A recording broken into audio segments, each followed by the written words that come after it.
नमस्कार। आप सभी के अपने चैनल जय गुरुदेव उत्तराखंड पर एक बार फिर से बहुत बहुत स्वागत है। कामना करते हैं कि आप और आपके परिजन सभी स्वस्थ होंगे। इसी कामना के साथ आइए बढ़ते हैं आज के इस दिव्य क्रमांक की ओर।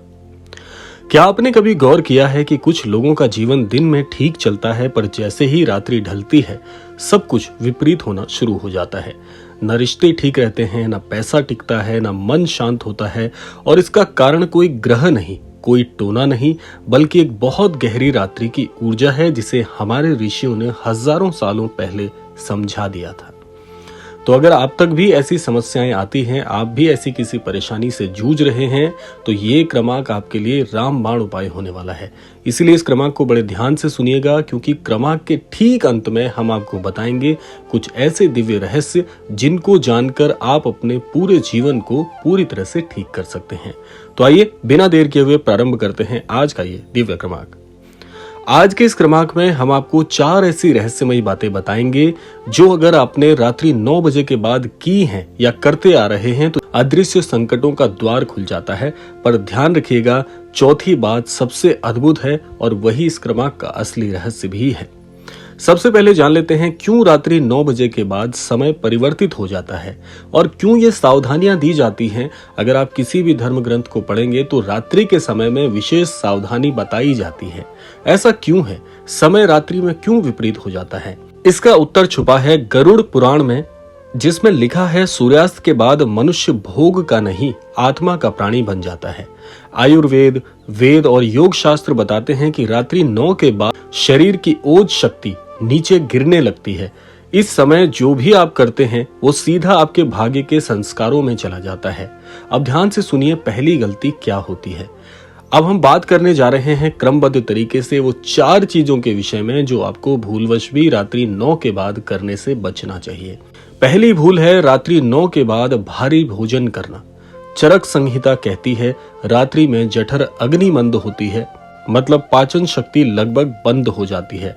अगर आप रात्रि 9 के बाद किसी भी तरह का भारी भोजन करते हैं या भरपूर खाना खाते हैं तो वो सिर्फ पेट में नहीं बल्कि आपके भाग्य में भी खराब होता है। यही कारण है कि जो लोग रात में देर से खाते हैं उनका धन रुकता नहीं है, बीमारी पीछा नहीं छोड़ती है और दिमाग भारी रहने लगता है। ज्यादातर भूलने की बीमारियां इस प्रकार से होने लगती हैं और किसी न किसी प्रकार से दिमाग में जो अद्भुत ऊर्जा वाले सोच विचार हैं वो आने बंद हो जाते हैं और इसी कारण आपके द्वारा लिए गए सारे निर्णय गलत साबित होते हैं। तो आप समझ सकते हैं कि भोजन प्रसाद भी जो है वो आपके भाग्य को बदलने में अहम भूमिका निभाता है और ऐसा कई ग्रंथों में लिखा गया है कि मनुष्य की ऊर्जा उसके भोजन से निर्धारित होती है। जैसा भोजन या जिस स्वरूप का भोजन आप करेंगे वही ऊर्जा आपके शरीर की बन जाएगी और ऐसे ही विचार, ऐसे ही निर्णय ऐसे व्यक्ति के द्वारा लिए जाएंगे। तो पहली भूल यही है, बहुत ज्यादा खाने से बचना चाहिए और यदि संभव हो सके तो रात्रि 9 से पहले ही रात्रि का भोजन आपको करना चाहिए, जो कि नियमित मात्रा में होना चाहिए। अब जान लेते हैं दूसरी भूल जो आपको करने से बचना है। वो है रात्रि 9 के बाद किसी से भी विवाद या चुगली करना, शिकायत करना आदि। महाभारत में भीष्म जी कहते हैं रात्रि में बोला गया कटु वचन जीवन भर पीछा करता रहता है।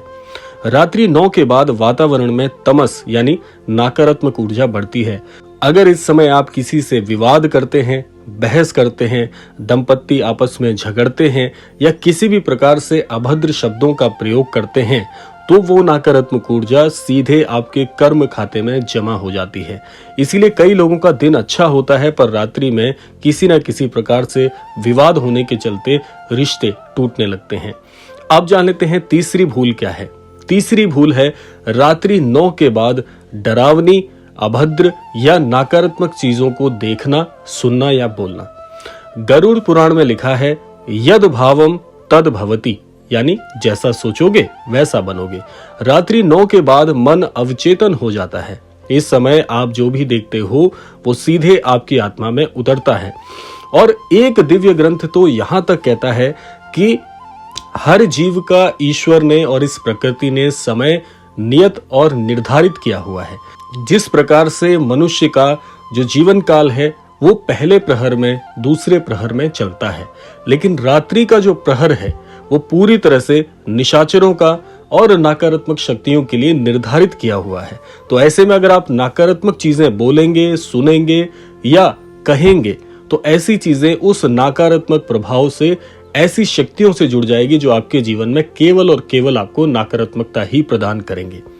अगर आप किसी भी प्रकार के चलचित्र जिसमें डरावनी चीजें दिखाई जा रही हैं, अभद्र भाषा बोली जा रही है, अभद्र चलचित्र आप देख रहे हैं, षड्यंत्र की बातें कर रहे हैं, तो ये सारी चीजें आपके पुण्य कर्मों को नष्ट करने वाली होती हैं। और मुख्यतः रात्रि पहर में अगर आप ये चीजें करते हैं तो बहुत ही गलत कर रहे हैं। तो आपकी सोच, भाग्य और आकर्षण शक्ति तीनों दूषित हो जाती हैं। यही कारण है कि कई लोग बिना वजह डर, आलस्य और बुरी आदतों में फंस जाते हैं। अब आती है चौथी और सबसे खतरनाक भूल जो आपको भूलवश भी नहीं करनी चाहिए। वो है रात्रि 9 के बाद ईश्वर का स्मरण करना भूल जाना। ये वो रहस्य है जो सिर्फ संतों को पता था। श्री हनुमान चालीसा में भी वर्णित है कि नासे रोग हरे सब पीरा। रात्रि 9 के बाद देव शक्तियां सक्रिय हो जाती हैं। इसी समय नकारात्मक शक्तियां भी घूमती हैं, जैसा पूर्ववत मैंने आपको बताया। अगर आप इस समय किसी भी प्रकार से मोबाइल आदि में डूबे रहते हैं, टीवी देखते हैं, गपशप करते हैं और भगवान को याद नहीं करते, तो आपकी रक्षा ढाल गिर जाती है। नीप करौरी महाराज जी भी इस विषय पर कहते थे कि रात्रि को सोने से पहले किया गया भगवान का नाम 1000 जन्मों का कर्ज काट देता है। जो लोग रात्रि 9 के बाद 5 मिनट भी, महज 5 मिनट भी श्री हनुमान जी, राम नाम या गुरु का ध्यान कर लेते हैं, उनके घर पर संकट टिक ही नहीं सकता। तो इसका निष्कर्ष क्या निकलता है? ये 4 बातें आपको गांठ बांध लेनी है कि रात्रि 9 के बाद भारी भोजन मत करिए।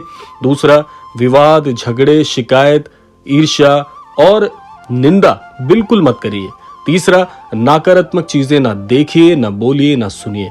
और चौथा, भगवान को कभी भी मत भूलिए। तो यही वो 4 रहस्यमयी नियम हैं जो आपके भाग्य को रात्रि में ही सही कर सकते हैं और बिगाड़ सकते हैं। अगर आज से आपने ये मान लिया तो अगले 21 दिन में आप स्वयं महसूस करेंगे कि मन शांत, रास्ते साफ और जीवन हल्का होने लगेगा।